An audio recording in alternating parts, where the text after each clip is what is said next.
156페이지 보시면은 지구단위 계획과 지구단위 계획 구역이라고 돼 있죠. 여기 용도 지역했고 지구했고 구역했고 이 구역의 일종으로 입지 규제 최소 구역했고 그 다음에 요거 5번 그 다음에 지구단위 계획 구역 뒤에는 요 기반시설이 나올 겁니다. 이렇게 그 다음에 개발사업이랑 정비사업은 우리가 개발법 정비법에서 따로 배울 거니까 요거 빼고 이제 요거 남은 거죠. 이렇게 그래서 지구단위 계획입니다. 페이지 156페이지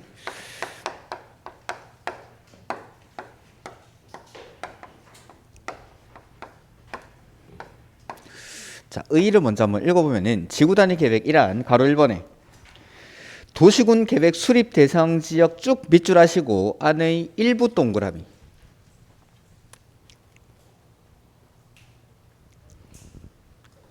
에 대해서 토지 이용을 합리화하고 기능을 증진시키며 미관을 개선하고 양호한 환경을 확보하며 해당 지역을 체계적 계획적으로 관리하기 위해서 수립하는 관리 계획을 말한다라고 돼 있죠. 자, 도시군 계획 수립 대상 지역이란 말이 나옵니다. 도시군 계획 수립 대상 지역 어디죠? 다른 말로 하면 도시군 계획은 어디서 만듭니까? 특광시군 관할구요. 도시군 계획 수립 대상 지역이 어디입니까? 도시군 계획 어디서 만듭니까? 관할. 즉 지구 단위 계획은 요 지구 단위라는 말이랑 계획이란 말이 결합이 돼 있는데 요 계획은 관리 계획입니다. 관리 계획인데 지구 단위로 수립하겠다는 지구 단위로. 아까 우리 지구 배웠습니까? 네, 용도 지구 할 때. 용도 지구 할 때도 이 지구는 관할의 전부였습니까? 일부였습니까? 역시 지구 단위로 수립하니까 도시군 계획 수립 대상 지역의 일부에 수립하는 계획입니다. 일부에. 즉 부산시 전부를 지구 단위 계획구역으로 지정할 일은 절대로 없습니다. 부산시 토지의 일부에다가 특광시군 토지의 일부에 특별히 수립하는 관리 계획이다라는 거. 목적은 토지 이용을 합리화하고 기능을 증진시키고 미관을 개선하고 양호한 환경을 확보하기 위해서 한마디로 잘해보자 이 말은 잘해보자. 이 지역을 다른 지역보다 좀 더 특별하게 개발을 하기 위해서 수립하는 계획을 지구 단위 계획이라고 부릅니다. 지구 단위 계획. 그래서 가로 2번에 보면은 지구 단위 계획 구역이라는 말이 나오는데 이게 좀 인문서라서 순서가 막 이렇게 돼 있는데 먼저 지구 단위 계획은 관할 토지 일부에서 첫 번째 토지 이용을 합리화하기 위해서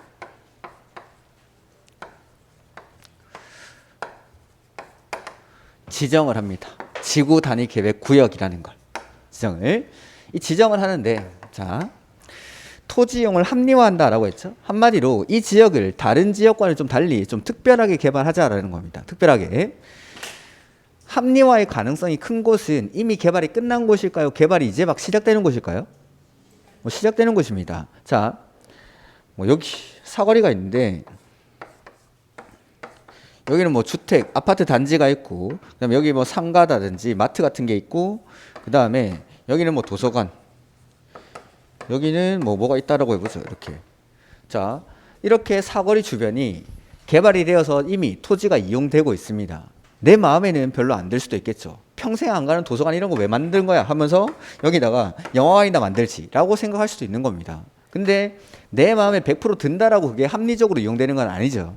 합리적으로 이용된다라는 건 이미 토지가 개발이 되어서 나름 공법상의 규제를 받으면서 이용이 되고 있는 거. 이게 합리적으로 이용이 되고 있는 겁니다. 근데 이 아파트 단지 주택이었는데 이 주택이 40년이 된 오래된 주택입니다. 그래서 요거 허물어 가지고 여기를 정비구역으로 지정하고 정비사업을 하려고 합니다. 이러면 이 정비구역 이제 막 싹 허물어 가지고 개발을 새롭게 시작하죠. 여기를 지구단위 계획구역으로 지정해서 다른 지역보다는 좀 더 합리적으로 좀 더 특별하게 좀 더 예쁘게 만들어 보자라고 하는 게 지구단위 계획구역이다라는 거. 그래서 자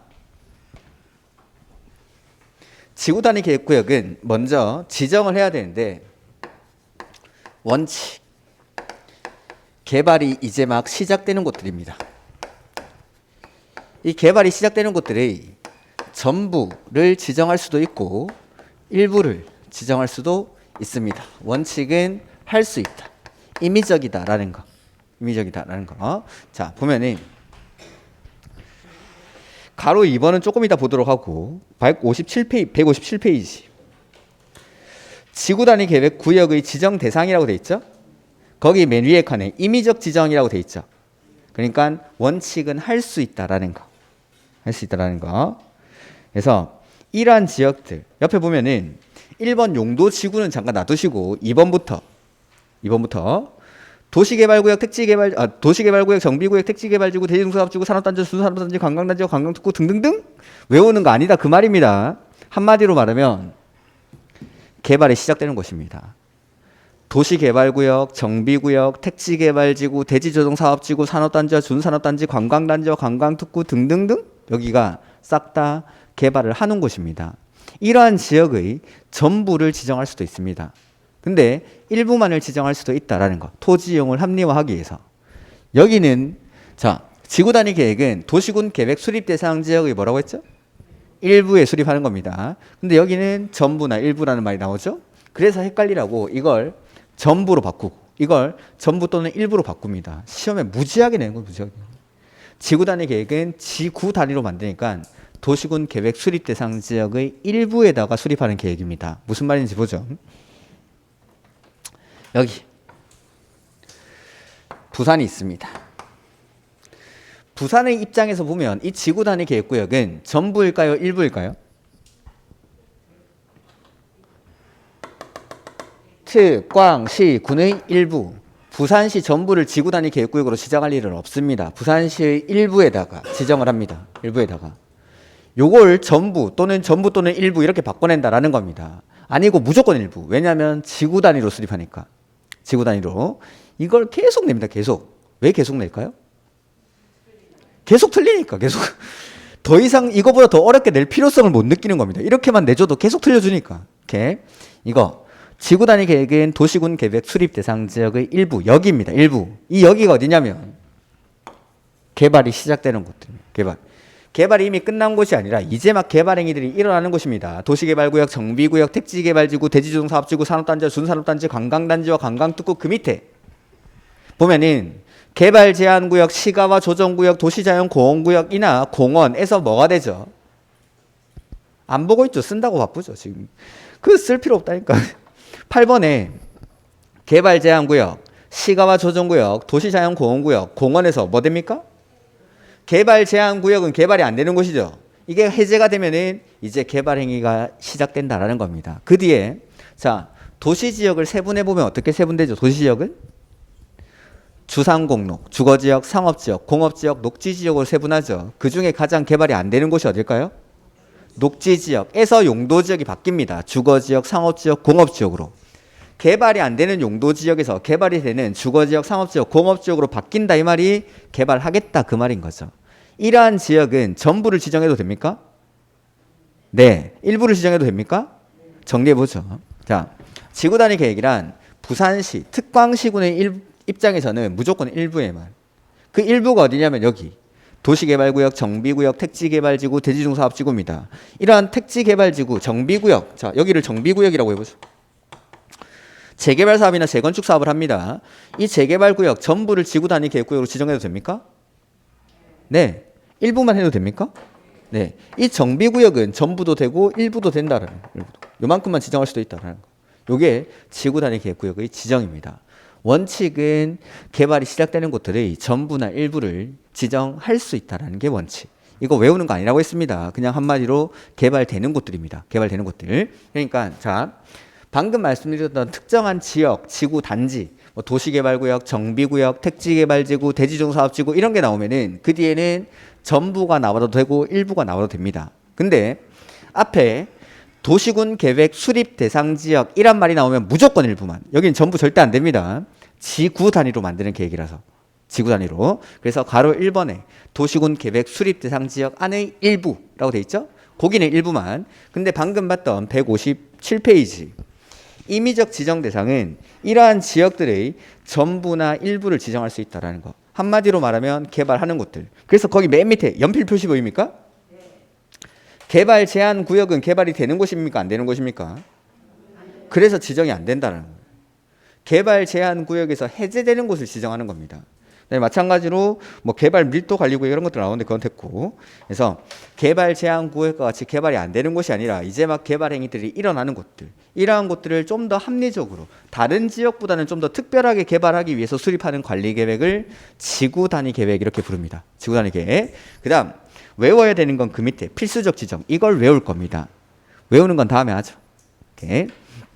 그래서 위에 있는 지역들 중에 요거 필수적 지정, 요거는 지정하여야 한다라는 거. 지정하여야 한다.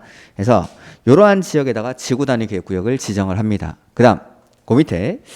자, 이러한 지구 단위 계획구역은 목적이 토지 이용을 합리화하기 위해서 지정을 한다라고 했죠. 이렇게 토지를 합리적으로 이용해야 되는 곳은 도시 지역에만 있을까요? 도시 외의 지역에도 있을까요? 도시 외의 지역에도 있겠죠. 도시 외의 지역이 어디죠? 도시 외의 지역은 시골? 촌? 도시 외의 지역이 어디죠?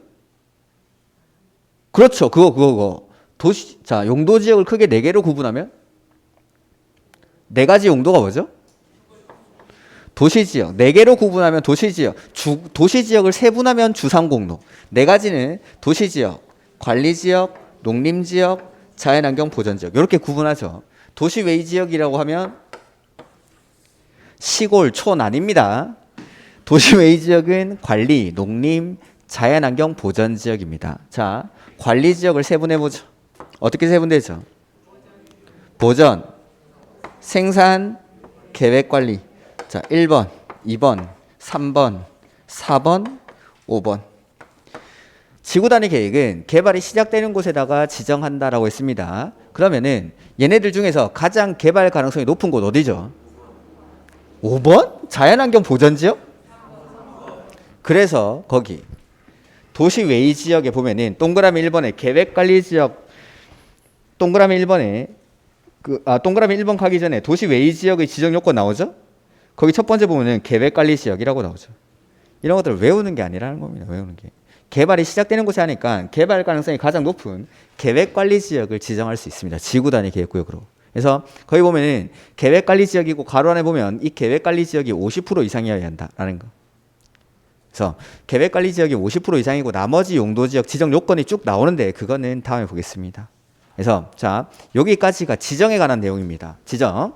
자 일단 보면은 지구 단위 계획이란 도시군 계획 수립 대상 지역의 어디에다가 일부에 수립하는 관리 계획으로서 목적은 토지 이용을 합리화하기 위해서 개발이 시작되는 곳들을 지구 단위 계획구역으로 원칙 지정을 할 수 있다라는 거. 할 수 있다. 다만 꼭 지정을 해야 되는 곳들이 있습니다. 그건 외워야 되니까 다음에 보도록 하고 이러한 지구 단위 계획구역은 도시 지역뿐만 아니라 도시 외의 지역도 지정할 수 있습니까? 그중에 가장 개발 가능성이 높은 곳이 요 계획관리 지역이라서 첫 번째는 계획관리 지역을 지구 단위 계획구역으로 지정할 수가 있습니다. 나머지 2개 더 있습니다. 그 다음에 이렇게 지구 단위 계획구역을 지정하고 나면 지구 단위 계획구역을 지정하고 나면 지구 단위 계획을 수립합니다. 지구 단위 계획을. 이렇게 지구 단위 계획구역의 지정은 어떻게 할까요? 계획 관리가 아니라 관리 계획으로. 그래서 저기 5번이니까 관리 계획의 내용이 5번에 지구 단위 계획구역의 지정이나 변경이 있죠. 그러니까 지구 단위 계획구역을 지정하는 것도 관리 계획으로 합니다. 그럼 지구 단위 계획 수립은 어떻게 할까요? 관리 계획으로 합니다. 그래서 여기 5번에 지구 단위 계획구역의 지정이나 변경, 지구 단위 계획. 그래서 지구 단위 계획구역을 지정하는 것도 관리 계획으로 지구 단위 계획을 수립하는 것도 관리 계획으로 합니다. 요 안에 있는 게 다 관리 계획으로 하는 것들입니다. 그래서 지구 단위 계획구역을 지정하는 사람은 관리 계획의 결정권자입니다. 그래서 156페이지 거기 맨 밑에 가로 2번 지구 단위 계획 구역이라는 게 나오죠. 관리 계획의 결정권자 누구라고 했죠? 국장이나 시, 도, 대도시. 이 사람들이 지구 단위 계획구역을 지정하는 겁니다. 거기 보면은 국장, 시, 도지사, 대도시가 아니라 시장, 군수라고 돼 있죠. 자, 이거는 제가 안 읽고 넘어온 건데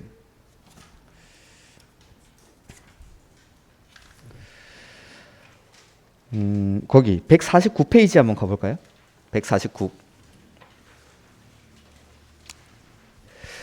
149페이지 밑에서 두 번째 칸에 결정고시라고 돼 있죠. 결정 고시에 결정 고시해서 원칙은 시, 도, 대도시. 이 사람이 관리계획 결정권자죠. 근데 가로 안에 지구 단위 계획과 관련하여 시장 군수가 위반한 내용은 시장 군수가 직접 결정한다 보입니까?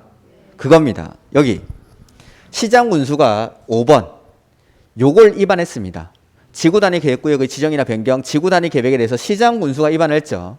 그건 직접 결정할 수 있습니다. 그건. 그래서 지구 단위 계획구역은 시장 군수도 직접 결정할 수가 있다라는 거. 이렇게 해서 다시 뒤에 와 보면은 가로 2번에 국장이나 시도지사, 시장 군수라고 쓰여 있는 이유가 요 5번. 5번만큼은 시장 군수가 직접 결정할 수가 있다는 거. 5번만. 다른 건 안 됩니다. 5번만. 시장 군수가 위반한 지구 단위 계획구역의 지정이나 변경, 지구 단위 계획의 수립이나 변경은 시장 군수가 직접 결정합니다. 그래서 국장, 시도지사, 시장 군수가 지구 단위 계획구역을 지정을 합니다. 그 3년 그건 조금 이따 보겠습니다. 그래서 요게 관리 계획으로 한다라는 거. 그래서 최근 기출 문제 이런 게 있었는데 지구 단위 계획 구역의 지정은 관리 계획으로 결정하여야 하나 지구 단위 계획은 그러하지 아니하다 이렇게 나온 적이 있습니다. 맞습니까? 틀렸습니까? 틀렸죠. 지구 단위 계획 구역의 지정도 관리 계획으로 하고 지구 단위 계획의 수립도 관리 계획으로 해야 됩니다. 이 기출 문제. 이게 얼마나 시험에 많이 나오냐면 엄청나게 나오는 겁니다. 그냥 통째로 문제로 나오기도 하고 지문에 지구 단위 계획 문제를 낼 때 지구 단위 계획구역은 국장, 시도지사, 시장 군수가 지정한다. 네, 관리 계획의 결정권자가. 그리고 지구 단위 계획구역의 지정 관리 계획으로 하고 지구 단위 계획의 수립도 관리 계획으로 한다. 이렇게 저 내용들이 수도 없이 나온다. 문제는. 그래서 관리 계획의 내용은 반드시 여러분들이 기억을 하셔야 됩니다. 저 안에 있는 것들을 싹 다 관리 계획으로 결정한다라는 거. 이렇게. 그래서 관리 계획으로 결정을 하고 158페이지.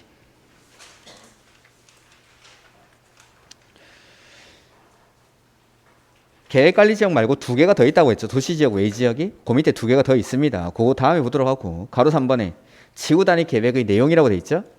자, 지구 단위 계획구역을 지정하고 나면 지구 단위 계획을 수립합니다. 계획을. 그래서 이 지구 단위 계획 안에서 이 지구 단위 계획 구역을 어떻게 합리화할지에 대한 방안이 나오는 겁니다. 여기 계획에. 그래서 거기 한번 읽어보면은 지구 단위 계획 구역의 지정 목적을 이루기 위해서 지구 단위 계획에는 다음의 사항 중 3과 5의 사항을 포함한 둘 이상의 사항이 포함되어야 된다. 해서 3번 별표, 5번 별표할까요? 무슨 말이냐면 3번, 5번은 지구 단위 계획에 꼭 들어가야 되는 겁니다. 지구 단위 계획을 수립할 때는 3번이랑 5번은 반드시 포함되는 겁니다. 그래서 시험에 또 많이 나오는 게 다음 중 지구 단위 계획에 반드시 포함되어야 하는 사항에 해당하지 않는 것은 이렇게 출제를 합니다. 야, 두 개밖에 안 되는데 그렇게 문제를 어떻게 내? 라고 할 수 있지만 5번에 보면은 건축물의 용도 제한이라고 돼 있죠? 건폐율, 용적률, 건축물 높이, 최고한도, 최저한도 이렇게 끊어서 냅니다. 그러면 3번에 기반시설의 배치와 규모, 건축물의 용도 제한, 건폐율, 용적률, 건축물 높이, 최고한도, 최저한도 하면은 지문이 5개, 4개 나옵니다. 해서 이상한 거, 나머지 1번부터 8번에 있는 나머지 다른 거 하나 집어넣는 거죠. 건축물의 배치, 형태, 색채, 건축선 이런 거 집어넣어가지고 그걸 출제를 하는 겁니다. 그래서 제가 이 공법 보다 보면은 무슨 계획들이 되게 많이 나올 겁니다. 무슨 계획 이런 거 되게 많이 나오는데 가끔씩 물어봅니다. 다음 중 뭐뭐 계획의 내용에 해당하지 않는 것은 뭐뭐는 무슨 계획의 내용에 포함되어야 한다. 뭐 이런 식으로 출제를 하는데 그 계획의 내용은 안 할 겁니다. 너무 많습니다.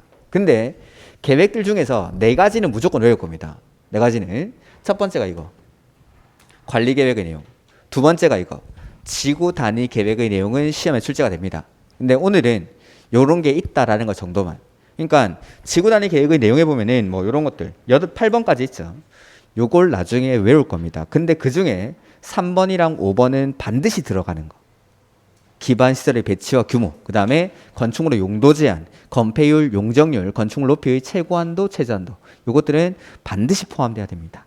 이렇게. 그 다음에 가로 4번에 지구단위 계획구역 지정에 관한 관리계획 결정을 실효라고 나오는데 그거 보기 전에 자 지구단위 계획이 어떤 역할을 하는지를 제가 한번 보여드리죠.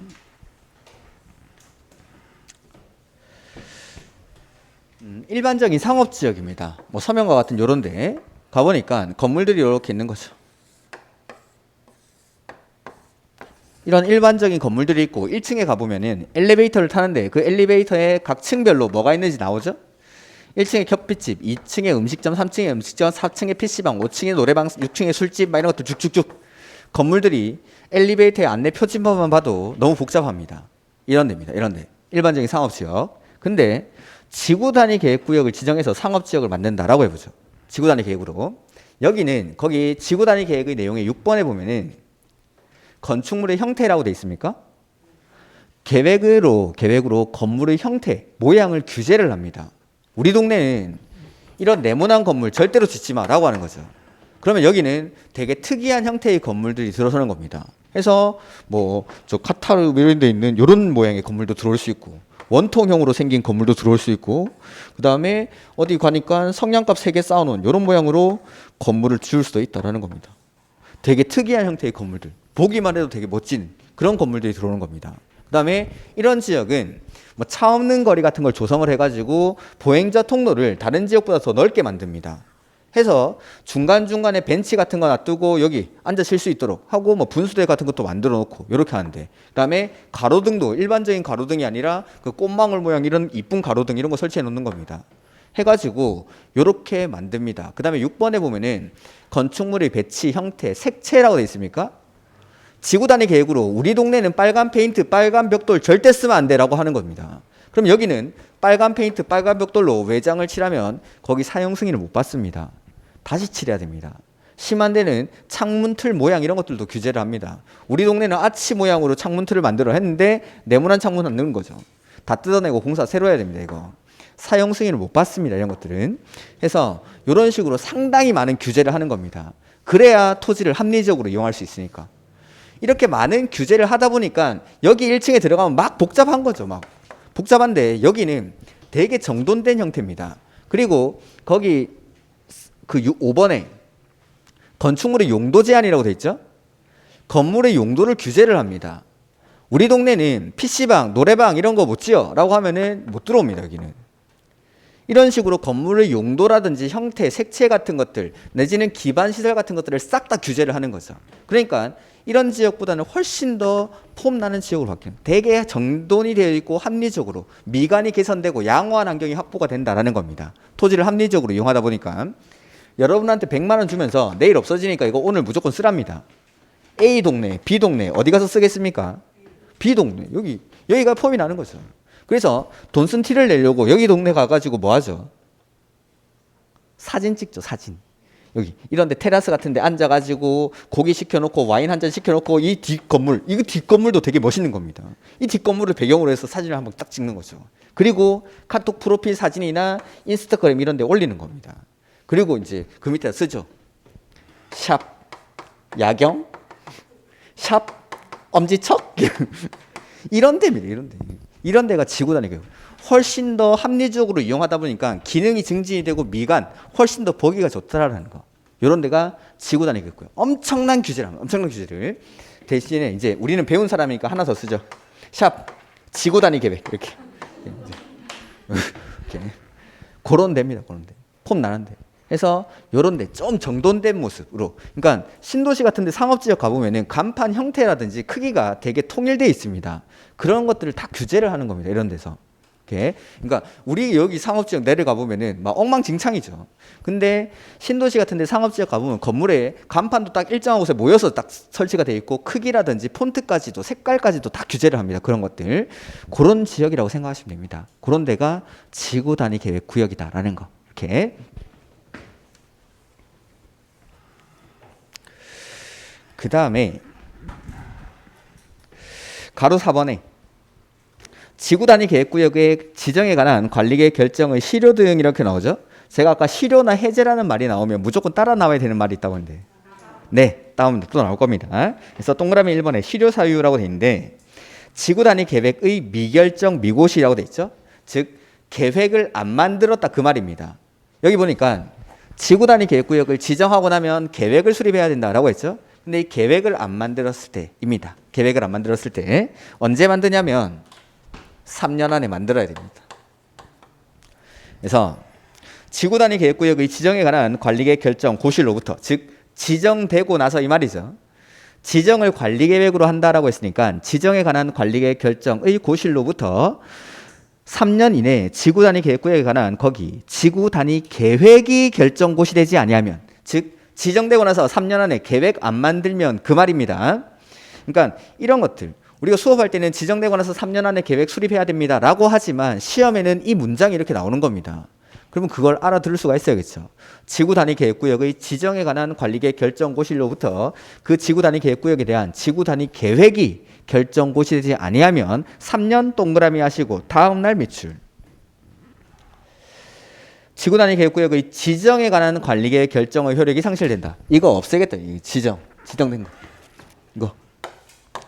그래서 지정하고 나서 3년 안에 계획 안 만들면 3년이 되는 날이 다음 날에 지정에 관한 관리계획 결정의 효력이 상실된다라는 겁니다. 이렇게 이런 숫자들은 시험에 나옵니다. 그다음에 니은 사업 공사의 미착수라고 돼 있죠. 자, 계획을 수립하고 나면 이 계획에 따른 사업의 착수를 해야 됩니다. 착수. 이 사업의 착수는 5년 안에 해야 됩니다. 5년. 네. 그래서 니은에 보면은 지구 단위 계획에 관한 관리계획 결정 고실로부터 지구 단위 계획 수립되고 나서 그 말이죠. 5년 내에 이 법 또는 다른 법률에 따라 허가인가 승인 등을 받아 사업이나 공사에 거기 착수하지 아니하면이라고 돼 있죠. 즉 계획 만들어지고 나서 5년 안에 사업에 착수를 안 하면 5년 동그라미 하시고 다음 날 미출.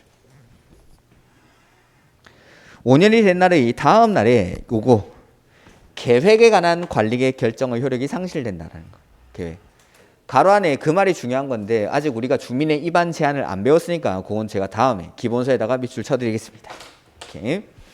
그래서 이렇게 지정이 되고 나면 3년 안에 계획을 수립해야 되고 계획 만들고 나면 5년 안에 사업에 착수를 해야 됩니다. 여기. 그 다음에 정말 중요한 말이 하나 빠져 있는데, 자,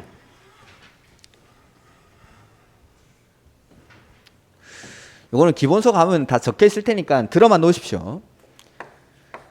지구 단위 계획 구역에서 건축물을 건축하거나 공작물을 설치하거나 용도 변경하는 경우에는 지구 단위 계획에 맞게 해야 됩니다. 지구 단위 계획구역이 지정되고 나면 지구 단위 계획을 수립한다라고 했죠. 그래서 어떻게 합리화할지에 대한 방안이 여기 들어가는 겁니다. 그럼 지구 단위 계획구역으로 지정된 지역에서는 개발 행위 같은 거 할 때 건물을 건축하거나 건물의 용도를 바꿀 때에는 요 계획에 맞게 해야 됩니다. 계획에 맞게. 기출 지문 중에 그런 게 있습니다. 자, 상업지역 같은 데는 보통 목욕탕 같은 거 지을 수 있을까요? 없을까요? 있겠죠. 그래서 일반 상업지역이라 하더라도 지구 단위 계획으로 목욕장의 건축을 불허하는 경우 목욕탕을 건축할 수 없다. 이렇게 나와 있습니다. 이게 옳은 지문이라는 거. 옳은 지문. 제가 기출 문제들 중에 가장 사랑하는 기출 문제. 최애 기출 문제. 이 문장을, 이 조문을 이렇게 출제를 한 겁니다. 이게 처음 나왔을 때 무슨 말인지 아무도 모르는 거죠. 지구 단위 계획구역에서는 지구 단위 계획에 맞게 건물을 건축을 해야 된다. 즉 보통의 상업지역에서는 목욕탕 같은 걸 건축할 수 있는데 우리 동네는 상업지역이라도 지구 단위 계획구역으로 지정하고 목욕탕의 건축을 금지하는 겁니다. 그런 데서는 목욕탕을 건축할 수가 없습니다. 요거랑 똑같은 말입니다. 이거 21회인가 나왔던 문제인데 상당히 좋은 기출 문제죠. 제가 기출 문제 중에 이렇게 좋아하는 지문이 한 3가지 있는데 최애 두 번째는 이제 주택법에 나오는 주택법. 이렇게. 그래서 이런 것들. 그 다음에 전에 다큐멘터리 3일인가 그걸 한번 보는데 감천마을인가 감천마을입니까 감전마을입니까 그 달동네 거기 어린 왕자 그 세워놓고 사진 찍는데 거기 부산 사람은 안 가죠. 거기를 왜 가는지 모르겠는데 그 달동네 가서 뭐 볼 게 있다고 가는데 거기 연간 관광객이 되게 많답니다. 뭐 몇십만 명 된다는데 보통 관광지 가면은 보통 흔하게 있는 게 이제 카페 같은 거, 프랜차이즈 카페 이런 게 많은 거죠. 그만큼 사람들이 많이 오니까 그런 데는 카페 같은 걸 많이 설치를 합니다. 근데 그 동네를 가보면은 프랜차이즈 카페가 하나도 없답니다. 그 흔한 프랜차이즈 카페가.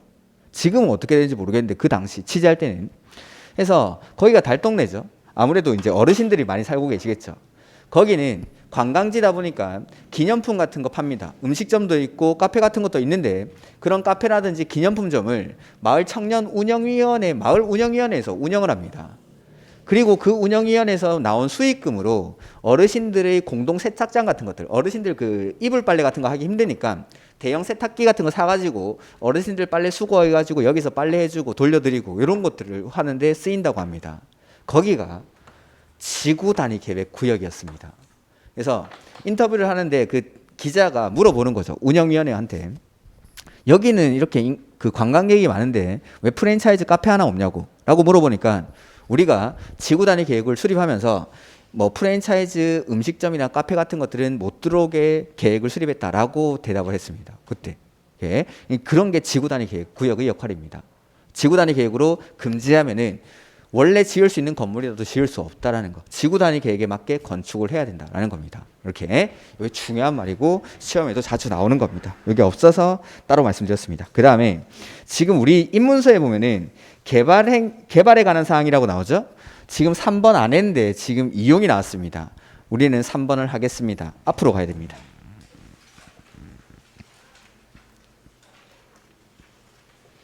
(139페이지)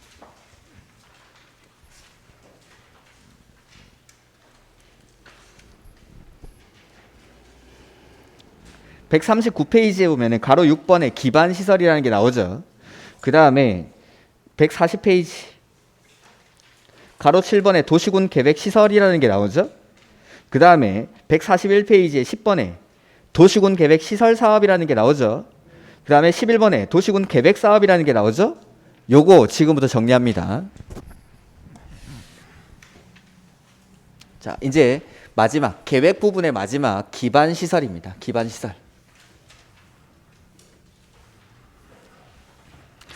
우리가 뭐 기반 시설 하면은 모르진 않죠. 도로, 철도, 뭐 공공청사 같은 것들을 기반 시설이라고 합니다. 그래서 거기 보면은 6번에 가로 6번에 보면은 기반 시설인데 다음의 시설로서 대통령령으로 정한 시설을 말한다라고 돼 있죠. 가로 6번에. 자, 법에서는 기반 시설을 크게 7가지로 구분합니다. 거기 보시면은 교통시설, 공간시설, 유통, 공급시설, 공공문화체육시설, 방지시설, 보건, 위생시설, 환경, 기초시설 이렇게 구분을 해놓고 해당하는 기반시설의 종류가 이렇게 써져 있죠. 이것도 시험에 뭐 무지하게 나오죠. 다음 중 기반시설의 종류와 그 연결로서 틀린 것은 이렇게 출제를 합니다. 뭐 아주 단골 손님입니다. 단골 손님. 그러니까 다 외워야 됩니다. 근데 다 외울 필요가 없는 게 보시면은 교통시설에 도로, 철도, 항만, 공항, 주차장, 자동차 정류장 이런 것들이 교통시설인 걸 모르는 사람은 없습니다. 그러니까 읽어보면서 아 이런 것도 교통시설이야 하는 것들 위주로 시험에 출제를 하고 제가 체크를 해드릴 겁니다. 지금부터 보시면은 교통시설에는 도로, 철도, 항만, 공항, 주차장, 자동차 정류장, 궤도, 운하, 인대 뒤에 밑줄 하죠. 차량 검사 및 면허시설.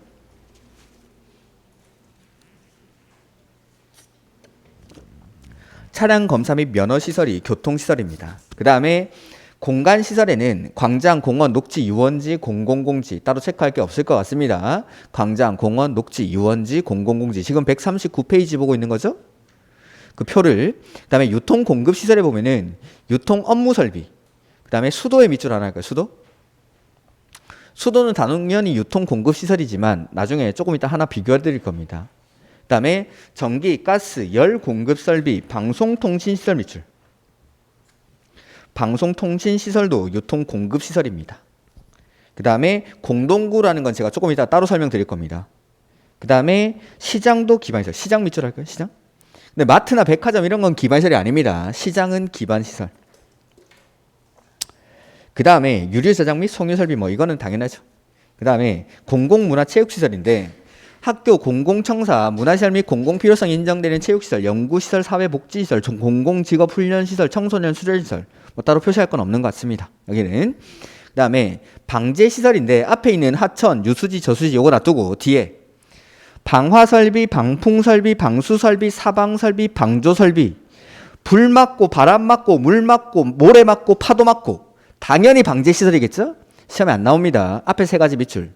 하천, 유수지, 저수지. 방자 들어가는 건 너무 쉬우니까 앞에 있는 세 가지 하천, 유수지, 저수지 이게 시험에 나옵니다. 오케이. 그 다음에 보건위생시설은 보면은 장사시설, 납골당이라든지 묘지 관련 시설 이걸 묶어가지고 장사시설 이렇게 부릅니다. 그 다음에 도축장, 그 다음에 종합의료시설 요 세 가지가 보건위생시설입니다. 공통점은 귀신 나오는 데입니다. 귀신 나오는 데. 그 다음에 환경기초시설의 밑줄, 하수도 밑줄. 아까 수도 뭐였죠? 수도는 유통공급시설입니다. 유통공급시설. 근데 하수도는 환경기초시설. 그 다음에 폐기물 처리 및 재활용시설이라고 바꿔야 되는 거고, 이거 기본서에 가면 다 바뀌어져 있으니까 놔두십시오. 그 다음에 수질오염 방지시설이랑 뭐 빗물 저장 및 처리시설 이런 것들도 있고, 그 뒤에 폐차장 밑줄. 시험에 제일 많이 나온 게 폐차장입니다. 폐차장을 교통시설로 많이 바꿔냈습니다. 폐차장은 환경기초시설입니다. 이렇게. 그래서 요것들 연결시키는 거, 그게 문제입니다.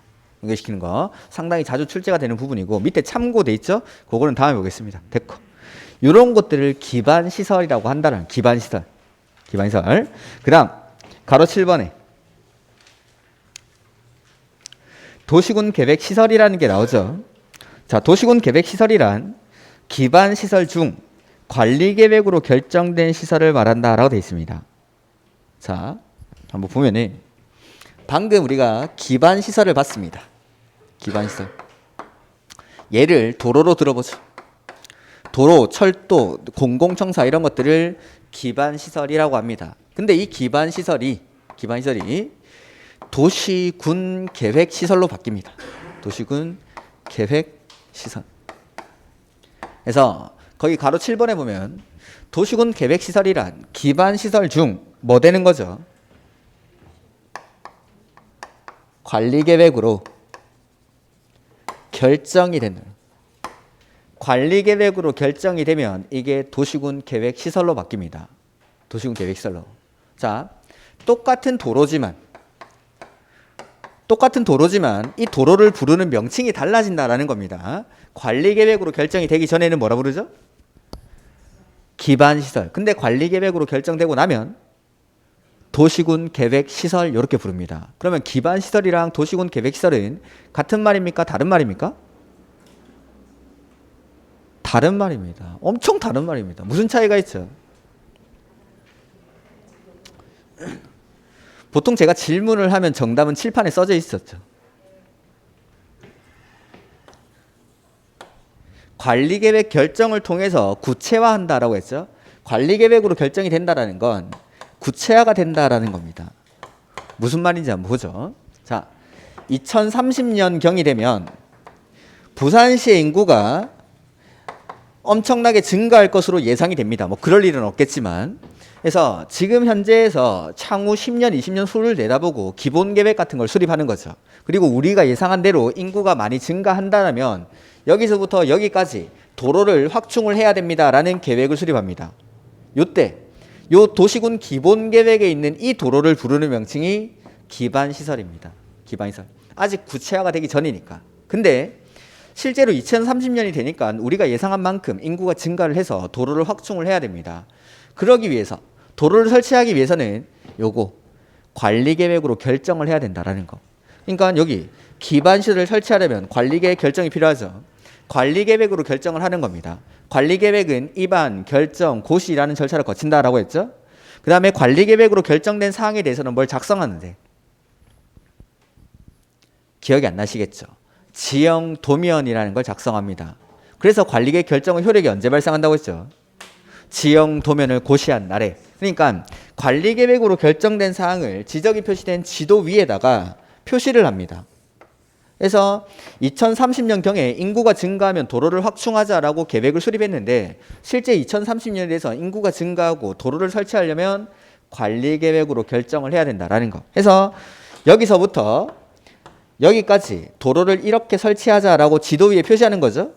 이게 바로 구체화가 됐다라는 겁니다. 구체화가. 도로를 어디에 설치할지 위치가 정해졌으니까. 이때 이 도로를 부르는 명칭이 뭐죠? 도시군 계획 시설이다라는 거. 구체화가 되고 안 되고의 차이고, 구속력이 있고 없고의 차이입니다. 이제 구속력이 발생하는 거죠. 내 토지 위에 이제 도로가 이렇게 설치가 되는 겁니다. 감녀가 있습니다. 감녀가. 감녀를 결혼하기 전에는 뭐라 부르죠? 아가씨 이러고 아가씨. 감녀가 결혼을 하고 나면 아줌마 이러고. 아가씨랑 아줌마랑 같습니까? 다르지. 아가씨 때는 구속력이 없죠. 새벽까지 술 먹고 댕겨도 아무도 뭐라 안 합니다. 우리 동생도 맨날 새벽까지 들어오지. 아줌마가 되면 이제 구속력이 발생하죠. 학원에서 조금 늦게 마치면 어디야? 문자가 옵니다. 남편한테. 학원? 진짜 학원이야? 이렇게 문자도 오고 주말에 특강으로 나간다고 하면 엄마 밥은? 이렇게. 구속력이 발생하죠. 엄청난 차이가 있는 겁니다. 구속력이 있고 여기는 구속력이 없고 구속력이 있고 구속력이 없고 구체화가 되고 안 되고 관리 계획으로 결정이 되고 안 되고 아줌마를 아가씨라 부르면 좋습니까? 이건 좋은가? 아무튼 이게 다른 거다 이 말입니다. 다른 거다. 기반 시설이랑 도시군 계획 시설은 다른 거다라는 거. 똑같은 도로지만 관리 계획으로 결정이 되고 안 되고 구체화가 되고 안 되고 구속력이 있고 없고에 따라서 이걸 부르는 명칭이 달라집니다. 이걸 도시군 계획 시설이라고 합니다. 그래서 기반 시설 중 관리 계획으로 결정된 시설을 도시군 계획 시설이라고 한다. 그 다음에 141페이지에 가로 10번 도시군 계획 시설 사업이라는 게 나오죠. 도시군 계획 시설 사업이란 요거 관리 계획으로 결정된 도시군 계획 시설을 설치하거나 정비하거나 개량하는 사업을 도시 군 계획 시설 사업 이렇게 부릅니다. 도시군 계획 시설 사업. 지금 여기 써놓은 거 공법의 41번 문제 용어의 정의 문제가 나오면 제일 정답으로 많이 되던 게 요겁니다. 요거. 보면은 문제 기반 시설이란 도시 군 계획 시설 중 관리 계획으로 결정된 시설을 말한다. 맞습니까? 네? 반대로 썼죠. 중자가 여기부터예요. 여기. 도시군 계획 시설이라 하면 요거는 도시군 계획 시설이라 하면 기반 시설 중에 관리 계획으로 결정된 시설을 말한다라고 해야 됩니다. 이렇게 두 번째. 도시 군 계획 시설 사업이라 함은 기반 시설을 설치, 정비, 개량하는 사업을 말한다. 맞습니까? 네?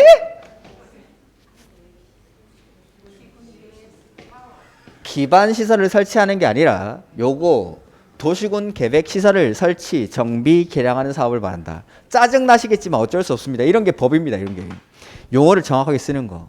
이렇게. 그래서 도시군 계획 시설이라 하면 요거는 기반 시설 중에 관리 계획으로 결정된 시설을 도시군 계획 시설 이렇게 부릅니다. 그다음 기반 시설을 바로 설치하는 게 아닙니다. 이걸 설치하기 위해서는 관리 계획으로 결정을 해야 되죠.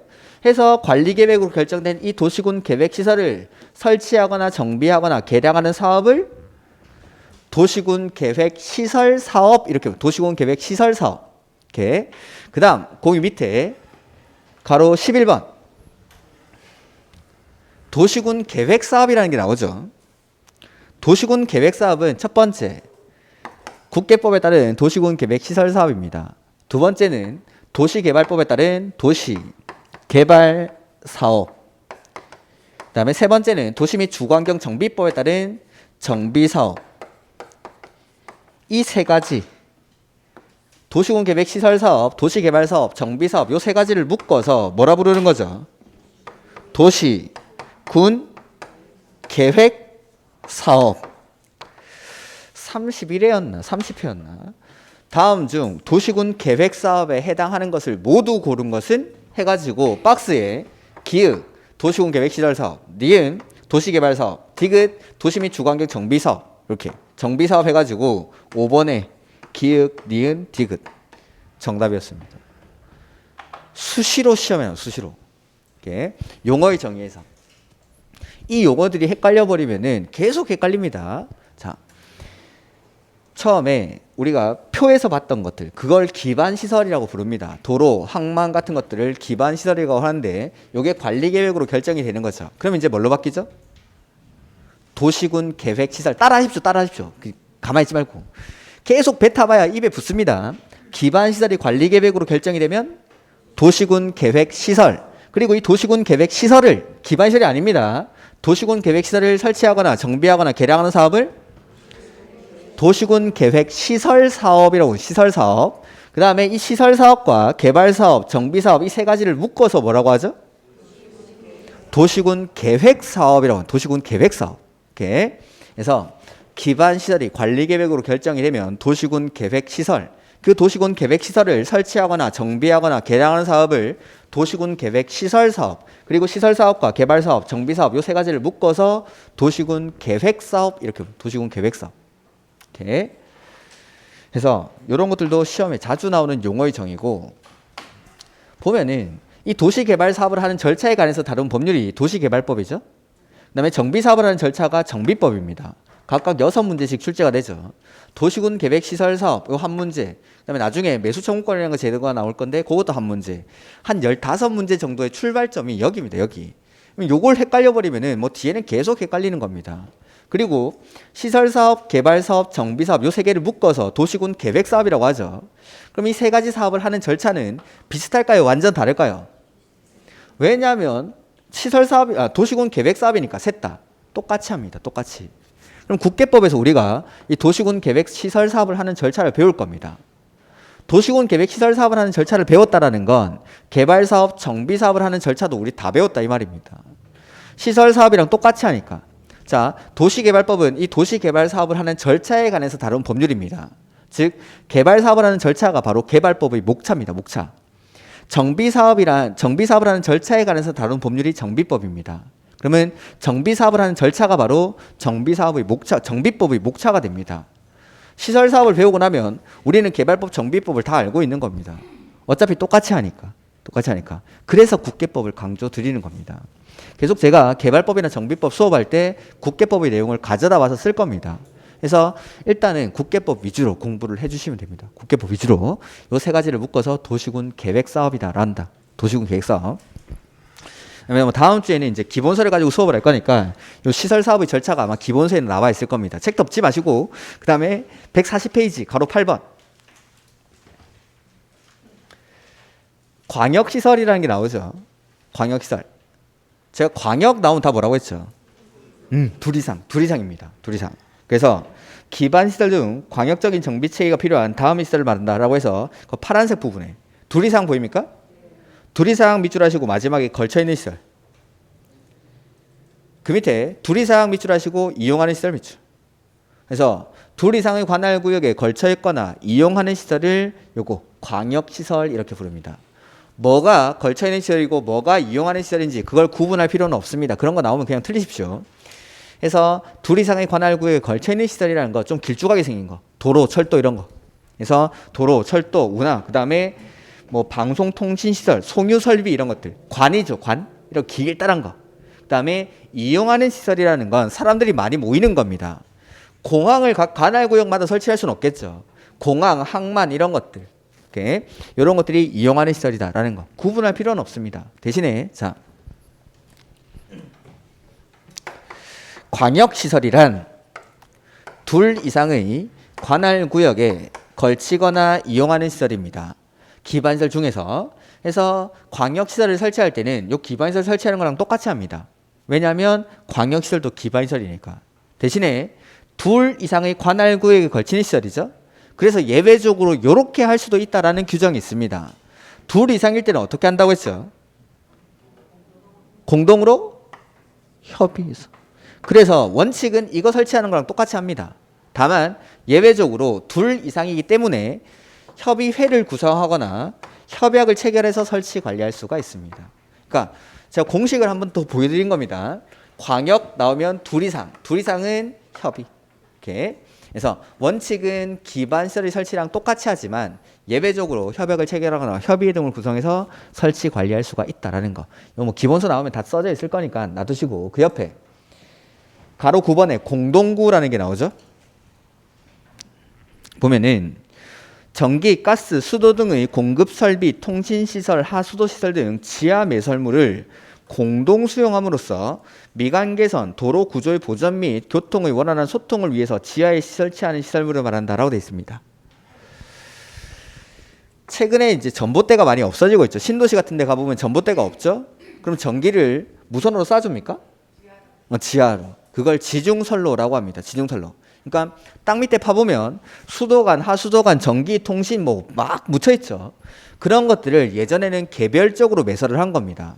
그런 것들이 보통 깔릴 때가 한 90년대 초반 정도에 지하 매설을 시작합니다. 근데 이제 한 30년, 40년 지난 거죠. 터질 때가 됐습니다. 그래서 곳곳에서 지금 수도관이라든지 하수도관, 통신선로 이런 것들이 막 터지고 있죠. 해서 서울 지역에서 수도권에서 수도관 이런 것들이 자주 너무 터지니까 이거 한번 전수조사를 하자라고 했습니다. 근데 예전부터 이걸 개별적으로 매설을 하다 보니까 이게 어디에 뭐가 묻혀 있는지를 알 수가 없습니다. 관리가 안 되는 거죠. 그래서 터질 때마다 복구하고 하고 있는 겁니다. 근데 복구할 때 문제점이 고장이 나면은 일단 도로를 막아야 됩니다. 도로를 막고 땅 파고 들어가죠. 그래서 고치고 땅을 다시 포장을 합니다. 포장을 하면 예전이랑 다르게 울퉁불퉁해지겠죠. 이렇게 이 옆에 또 하수도관이 터졌습니다. 도로 막았습니다. 땅 파고 고치고 포장하고 이러다 보니까 도로 교통에 방해가 된다라는 거. 그 다음에 이거 도로 구조의 보전이 안 됩니다. 계속 울퉁불퉁해지는 거죠. 이러한 것들을 방지하기 위해서 땅에 개별적으로 매설을 하니까 너무 관리하기도 힘들고 이게 어디에 뭐가 매설되어 있는지 관리가 안 되는 겁니다. 해서 공동구라는 건 이러한 지하 매설물을 공동구라는 커다란 관이 있습니다. 이걸 땅 밑에 묻어가지고 한꺼번에 여기다가 넣습니다. 이걸 공동구라고 합니다. 즉 공동 지하 매설 구 이걸 줄여가지고 공동구 이렇게 부릅니다. 지하 매설물들을 공동구라는 커다란 관을 파가지고 한꺼번에 묻겠다라는 겁니다. 그러니까 이제는 예전에는 이러한 것들이 어디에 뭐가 묻혀 있는지 몰랐는데 지금은 이제 공동구 안에 들어가면 다 있습니다. 여기. 지하 매설물을 여기 한꺼번에 수용하니까. 그리고 고장이 나면 요 위에 있는 맨홀 뚜껑을 열고 들어가가지고 안에 들어가면은 요 다 있습니다. 그리고 맨홀 뚜껑 닫고 하면은 교통에 방해도 안 되고 보기에도 좋고 예전에는 전봇대 쭉쭉 세워놓고 전봇대 이렇게 전선이 이렇게 쭉쭉 있었죠. 이걸 다 없애버리니까 미관 개선 그 다음에 도로 막을 일 없으니까 교통의 원활한 소통 도로 구조의 보전에 도움이 된다라는 거. 이게 공동구의 설치 목적입니다. 설치 목적. 그래서 예전에 개별적으로 매설하던 지하 매설물들을 공동으로 수용한다라는 거. 공동으로. 그러면은 이런 공동구는 이미 개발이 끝난 곳에는 설치하는 게 쉬울까요? 어려울까요? 어렵겠죠. 위에 있는 건물주들 다 나가세요라고 해가지고 이거 설치하고 있을 수가 없으니까 일정한 지역에서는 이 공동구를 의무적으로 설치하게 합니다. 그게 개발이 시작되는 곳입니다. 그러니까 신도시 같은 거 만들 때 일정 규모 이상이 되면은 이 공동구를 의무적으로 설치하게끔 합니다. 다음 주에 기본서 가지고 수요하면은 보여드리겠습니다. 어딘지. 그래서 도시개발구역, 택지개발지구, 경제자유구역, 정비구역, 공공주택지구, 도청, 이전, 신도시 이런 데입니다. 이런 곳의 면적이 200만 제곱미터를 초과하면 이 공동구를 의무적으로 설치를 해야 됩니다. 그런 것들. 그게 다음 주에 이제 뭐 기본서 보면은 제가 한번 보여드리겠습니다. 그래서 공동구가 뭔지만 지금은 예전에는 개별적으로 매설하던 지하 매설물들을 공동 수용하기 위해서 설치하는 시설물을 지하에 이렇게 파가지고 직사각형 모양의 콘크리트 관입니다. 그걸 매설을 합니다. 해서 요 안에 그 지하 매설물들을 공동 수용한다는 거. 그러니까 관리가 훨씬 더 수월해지고 한 거죠. 미관도 개선되고. 그래서 요거 개발이 되어 있는 곳에는 설치하기 힘드니까 개발이 이제 막 시작되는 곳들 일정 규모 이상이 되면은 이 공동구를 의무적으로 설치하게끔 합니다. 그런 것들은 다음 주에 한번 보도록 하죠. 중요한 건 요 용어들. 지금 여기 써져 있는 거. 그래서 자, 기반시설 같은 것들, 도로, 철도 같은 것들이 관리계획으로 결정되기 전에 구체화가 되기 전에 구속력이 없을 때는 기반시설, 추상적인 단계에서는 기반시설이라고 부릅니다. 근데 이게 결정이 되고 나면 도시군 계획시설, 도시군 계획시설 그리고 이 도시군 계획시설을 설치하거나 정비하거나 개량하는 사업을 뭐라고 하죠? 도시군 계획 시설 사업이라고 합니다. 시설 사업. 그 다음에 이 시설 사업과 개발 사업, 정비 사업 세 가지를 묶어서 도시군 계획 사업이라고 합니다. 도시군 계획 사업. 그 다음에 하나만 더 하면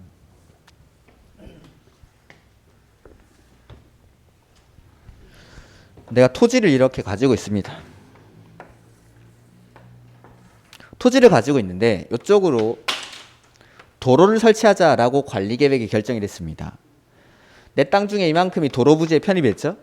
관리계획으로 여기가 도로부지로 결정되는 순간 나는 여기를 쓸 수 없습니다. 도시군 계획시설사업 외의 목적으로는 건물의 건축 같은 걸 허가를 못 받습니다. 자, 관리계획으로 결정하고 나면 도시군 계획시설로 바꾸고 이걸 설치하는 걸 도시군 계획시설사업이라고 하죠. 도로 같은 거 설치하려면 뭐가 필요하죠? 돈. 예산을 따와야 됩니다. 예산을. 근데 예산을 바로 따올 수 없으니까 일정 기간의 방치는 이루어질 수밖에 없다라는 거죠. 근데 그 방치되는 기간이 되게 길어집니다. 장기간 무단 방치를 하는 거죠. 설치할 생각도 없이. 이렇게 장기간 무단 방치하게 되면 권리 침해가 발생합니다. 첫 번째 여기 보니까 토지를 가지고 있는데 여기 도시군 계획시설 부지로 결정이 되는 거죠. 이런 부분을 도시군 계획시설 부지라고 합니다. 우리가 밖에서 내 땅이 도로 부지가 됐다, 학교 부지가 됐다, 철도 부지가 됐다라고 하는 거, 그런 것들. 여기는 나중에 도로를 설치해야 되니까 건물의 건축 이런 걸 허가하면은 안 된다라는 거. 나중에 사업할 때 방해가 되니까. 근데 일정 기간의 방치는 이루어질 수밖에 없지만 이게 장기간 10년 이상입니다. 10년 이내에 사업이 시행이 안 되고 계속 그냥 무단 방치하는 거죠. 그러면 나는 이 토지를 쓸 수는 없는데 계속 뭐 내야 되죠? 세금, 보유세를 내야겠죠. 세금. 재산세를 내야 되고 그 다음에 뿐만 아니라 의료보험 수가라든지 국민연금 수가 이런 게 올라갑니다. 이런 것들. 의료보험이 엄청 비싸죠. 이러한 것들 때문에 나는 토지는 활용은 못하지만 의무만 지고 있는 겁니다. 해서 야 사업 안 할 거면 차라리 좀 사가라 라고 청구할 수 있습니다. 그걸 매수 청구라고 합니다. 매수 청구. 그래서 사업의 시행자한테 이렇게 사업을 안 하고 방치할 거면 나 세금도 내기 싫고 이거 너무 부담스러우니까 차라리 사가라고 그 청구할 수 있습니다. 그걸 매수 청구권이라고 합니다. 제가 전에 한번 말씀드렸는데 공법은 규제법이라고 했죠. 대부분은 국가나 지자체가 이렇게 국민을 하향식으로 규제하는 내용이 대부분인데 뭔가 국민이 요구하는 게 있으면 무조건 시험 문제. 이거 사조 청구하는 겁니다. 국민이. 시험 문제입니다. 매수 청구권. 그러니까 박사님들, 문제를 출제하는 박사님들, 교수님들은 어떻게 규제를 할까 이걸 공부하는 게 아니라 어떻게 하면 국민의 권익을 신장시킬 수 있을까를 연구하는 사람들입니다. 자기가 잘하는 거니까 맨날 시험에 내는 겁니다. 이런 것들. 권리 구제 절차니까. 그래서 시험을 어떻게 내냐면 여기 매수 청구권에 나오는 제도를 여기 살짝 집어넣습니다. 여기 나오는 제도를 여기 살짝 집어넣는 거죠. 이건 아예 출발점 부처가 다른 거죠. 설치를 하면 도시군 계획 시설 사업을 한다라고 하고 설치를 안 했을 때 요 매수 청구권이라는 제도가 나옵니다. 그러니까 여기 배운 게 여기 나오면 안 됩니다. 여기 배운 게 여기 나오면 안 되고. 이렇게. 그래서 요거 기본 틀을 딱 잡아놓고 이제 시작하는 겁니다. 기반 시설, 도시군 계획 시설, 도시군 계획 시설 사업, 도시군 계획 사업, 매수 청구권. 요게 기반 시설에 나오는 내용들입니다. 상세한 내용들은 제가 다음 주에 보도록 할 거고 기반 시설까지 하고 나면 이제 계획 부분이 끝나는 겁니다. 계획 부분 끝나고 나면 국토를 계획으로 규제하고 나면 이제 뭐 한다고 했죠? 이용하는 행위를 규제한다라고 했죠? 그래서 그 이용하는 행위를 개발행위라고 부릅니다. 개발행위. 그리고 그 개발행위를 할 때에는 특광시군에게 허가를 받고야 됩니다. 그래서 아까 우리 제목에 있던 게